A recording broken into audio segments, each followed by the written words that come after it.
નમસ્કાર વિદ્યાર્થી મિત્રો, આજના વિડીયોની અંદર આપણે જોઈશું ધોરણ 7 વિષય ગણિતનું પ્રથમ પરીક્ષા 2025 માટેનું મોસ્ટ એમપી પેપર. એમાં તમારે કેટલા ગુણનું પેપર આવશે, કઈ રીતના દાખલા આવશે, એ સંપૂર્ણ ચર્ચા આપણે આજના વિડીયોની અંદર કરવાના છીએ. તો વિડીયોને ખાસ અંત સુધી જરૂરથી જોજો. તમારા જે બીજા મિત્રો છે એમને શેર કરી દો અને આવા ઉપયોગી વિડીયો માટે આપણી ચેનલને સબસ્ક્રાઈબ કરજો, કારણ કે આવા મોસ્ટ એમપી પેપર આપણે મૂકતા રહીશું. જેમાં જો તમારા મિત્રો ટોટલ 80 ગુણનું પેપર આવશે. જેમાં પ્રશ્ન 1 એમાં ખાલી જગ્યા આપેલી છે -1 ગુણ્યા -3. તો આનો જવાબ શું થાય? તો જો માઇનસ માઇનસ પ્લસ અને 3 એકા 3, તો જવાબ આવશે +3. બીજી ખાલી જગ્યા છે કે 7 ગુણ્યા 0 ગુણ્યા -5. તો વચ્ચે 0 આવી ગયો અને વચ્ચે ગુણાકાર, તો બધું 0 થઈ જાય એટલે જવાબ આવશે 0. ત્રીજો પ્રશ્ન છે જેમાં -27 ભાગ્યા -3, તો એનો જવાબ થશે +9. ઓકે. અને ચોથામાં આવશે -5. પછી મોટા દાખલા આપેલા છે, તમે સ્ક્રીનશોટ લઈ લો. આ રીતના દાખલા તમે પાઠ્યપુસ્તકમાંથી તૈયાર કરી અને જજો. પછી જો પ્રશ્ન 2 અ, જેમાં તમારે ખાલી જગ્યાઓ પૂરવાની છે, વિકલ્પ પણ આપેલા છે. પહેલું છે એમાં જવાબ આવશે મિત્રો 2 ગુણ્યા 1/5 આપેલું છે, જેમાં તમારે જવાબ આવશે 2/5, એટલે કે ઓપ્શન એ. બીજો છે 2 અશુદ્ધ અપૂર્ણાંકનો ગુણાકાર બંને અપૂર્ણાંક કરતાં ખાલી જગ્યા હોય તો કેવો હોય? ઓછો હોય. ઓકે. પછી ત્રીજું છે 1.3 ગુણ્યા 10, તો એમાં જવાબ આવશે 13, ઓપ્શન બી. અને ચોથું છે 78 ભાગ્યા 100, તો એનો જવાબ થશે 0.78, એટલે ઓપ્શન ડી જવાબ થશે. પછી બમાં તમારે દાખલા ગણવાના છે, પોઈન્ટવાળા જે તમને આપેલા છે એ પ્રમાણે તમે દાખલા ગણજો. ધારો કે 0.5 ગુણ્યા 0.05, તો એનો જવાબ આવશે મિત્રો 0.025. બીજા દાખલામાં જવાબ આવશે 110.011, અને ત્રીજા દાખલામાં જવાબ આવશે 2.1. પછી હવે આપણે કમાં તમારા મોટા દાખલા આપેલા છે, તો એ દાખલાનો સ્ક્રીનશોટ લઈ લો. પ્રશ્ન 3માં પણ તમને જો દાખલા આપેલા છે એનો પણ તમે સ્ક્રીનશોટ લઈ લેજો. જેમાં તમને જણાવેલ છે કે પ્રથમ 5 આકૃતિઓની સરાસરી કેટલી થાય, બહુલક કેટલો થાય, મધ્યસ્થ શોધોનો દાખલો આપેલો છે, વિસ્તાર શોધો. પછી પ્રશ્ન 4 એમાં અ, જેમાં આલેખ પરથી તમારા પ્રશ્નોના જવાબ આપવાના છે. તો એમાં પહેલો પ્રશ્ન જુઓ, આલેખમાં શું થશે કે આપેલ સ્તંભાલેખ કઈ માહિતી દર્શાવે છે? તો એમાં માહિતી આપેલ છે મિત્રો ભારતમાં ચોખાનું ઉત્પાદન, અને એ પણ મિલિયનમાં. ઓકે. પછી બીજું છે કયા વર્ષમાં ઉત્પાદન સૌથી ઓછું છે? તો એમાં જવાબ આવશે 2006. ત્રીજું છે કયા વર્ષ પછી ચોખાનું ઉત્પાદન સૌથી વધુ થયેલ છે? તો એમાં પણ આવશે 2006, એના પછી સીધું સૌથી વધારે થયેલું છે. પછી ચોથો પ્રશ્ન, વર્ષ 2009માં ચોખાનું ઉત્પાદન કેટલું થયું? તો 2009માં મિત્રો ટોટલ 60 મિલિયન થયું. બમાં ફરી દાખલા આપેલા છે, જેમાં દાખલા તમે જોઈ શકો છો કે તમારે દ્વિલંબ આલેખને દોરવાનો છે. પછી એ બંને દાખલા દ્વિલંબ આલેખ દોરવાના છે.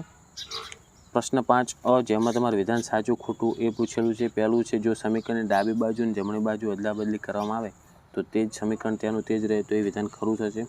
બીજો છે ₹2ના એક સિક્કાનું મૂલ્ય x+2 થાય, તો ખોટું થાય, કારણ કે 2x થશે. ત્રીજું છે જો કોઈ એક સંખ્યામાં 10 ઉમેરતા 55 મળે તો તે સંખ્યા 45 છે, તો આ વિધાન સાચું થાય. અને ચોથું, જો 5x + 4 = 19 હોય તો x = -3 મળે, તો એ વિધાન ખોટું થશે. પછી તમારે સમીકરણ ઉકેલવાના છે.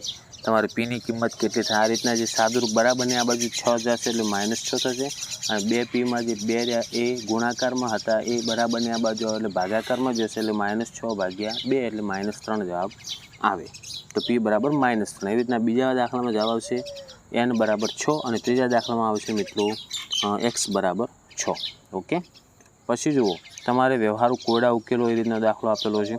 તો તમારે પહેલાં સમીકરણ બનાવવાનું અને એના ઉપરથી એનો જવાબ મેળવવાનો રહેશે. તો એ 3 દાખલાનો સ્ક્રીનશોટ લઈ લો. પછી પ્રશ્ન 6, જેમાં તમારે માગ્યા મુજબ જવાબ લખવાનો કે 63° કોટિકોણનું માપ જણાવો.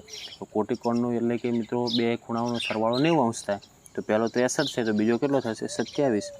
બીજો છે બાજુની આકૃતિમાંથી અભિકોણની કોઈ પણ બે જોડ લખવાની. અભિકોણ એટલે કે સામસામેના ખૂણા, જે રેખા બે છેદે ને સામસામેના ખૂણા રહે અભિકોણ, એટલે કે જો 1 અને 3 બનશે, 2 અને 4 બનશે. એવી રીતના 2 અને 5 બનશે, 5 અને 7 બનશે, અને 6 અને 8 બનશે. ત્રીજું છે બાજુની આકૃતિમાં એક્સનું મૂલ્ય શોધીને લખો. હવે એક્સનું મૂલ્ય એટલે તમે સમજાવી દો મિત્રો કે જે 110 છે, તો એનો અનુકોણ એક્સની આ બાજુમાં કેટલો આવશે? 110 આવશે. તો હવે 110 અને એક્સ એટલે કે 70 જવાબ થાય એનો. ઓકે. આ રીતના તમારે દાખલા આવશે, આકૃતિના સ્ક્રીનશોટ લઈ લો અને તૈયાર કરી નાખજો. જો તમે પછી તમને રેખાઓ એલ સમાંતર એમાં આપેલ છે, રેખા ટી છેદિકા છે, તો હવે ખૂણો ઝેડ કેટલો થાય, તો પેલો 60 ખૂણો છે તો ઝેડ કેટલો થશે, તો એ જાણવા માટે તમારે શું કરવાનું મિત્રો, આ 60 થાય તો આ 120 થશે, કારણ કે બંને ખૂણાઓનો સરવાળો થાય 180. એવી રીતના ત્રીજા દાખલામાં એલ સમાંતર એમ કેમ શા માટે છે, કારણ કે 50 અને 50 એટલે કે આંતરયુગ્મ કોણની જોડ બને એટલા માટે. ચોથો છે બાજુની આકૃતિમાં એક્સનું માપ શોધવાનું છે, જેમાં એક બાજુનો ખૂણો 70 છે તો બીજી બાજુનો 110 થાય, કારણ કે બંને ખૂણાઓનો સરવાળો 180 અંશ થાય. પછી 7માં તમને જુઓ, સૂચના મુજબ ઉત્તર લખો. અજ્ઞાત બહિષ્કોણનું એક્સનું માપ શોધવાનું છે, તો બહિષ્કોણનું માપ શોધવું હોય તો આ બંને ખૂણાઓનો શું કરી નાખવાનો, તમારે સરવાળો અને 180માંથી બાદ કરવાનો, તો તમને જવાબ મળી જશે. ઓકે, એવી રીતના આ દાખલાનો સ્ક્રીનશોટ લઈ રહ્યો અને તૈયાર કરી નાખજો. પછી વિધાન સાચું કે ખોટું તે જણાવવાનું છે. 8મો પ્રશ્ન જુઓ, પહેલો આપેલ છે, ત્રિકોણના દરેક શિરોબિંદુ આગળ 2 બહિષ્કોણ રચી શકાય, તો આ વિધાન કેવું થશે, 2 બહિષ્કોણ ના રચી શકાય, તો આ વિધાન ખોટું થશે, કારણ કે જો તમે જોઈ શકો ત્રિકોણમાં એક જ બહિષ્કોણ બને છે. ઓકે, પછી વ્યવહારુ કોયડા આપેલા છે તમને, જેમાં વિકર્ણની લંબાઈ પહોળાઈ આપેલ છે, પરિમિતિ શોધવાના દાખલા આવી શકે. આ બધા જ દાખલા તમારા માટે મોસ્ટ એમપી છે, એટલા માટે આ સ્ક્રીનશોટ લઈ આ રીતના દાખલા તમે પાઠ્યપુસ્તકમાંથી ગણી અને તૈયાર કરી લેજો. ઓકે મિત્રો, તો આ હતું આપણે ધોરણ 7 વિષય ગણિત માટેનું મોસ્ટ એમપી પેપર અને એનું સોલ્યુશન. તો આશા રાખું છું મિત્રો કે વિડીયો તમને ઉપયોગી બન્યો હશે, તો વિડીયોને લાઇક કરો. આવા ઉપયોગી વિડીયો માટે આપણી ચેનલને સબસ્ક્રાઈબ કરજો, કારણ કે આપણે હજી બીજા વિષયના પણ પેપર સોલ્યુશન મૂકીશું, અને તમારા જેટલા પણ મિત્રો છે એમને શેર કરજો. ઓકે મિત્રો, તો હવે મળીશું આપણે નેક્સ્ટ વિડીયોમાં. Thank you so much for watching my videos. Thank you so much.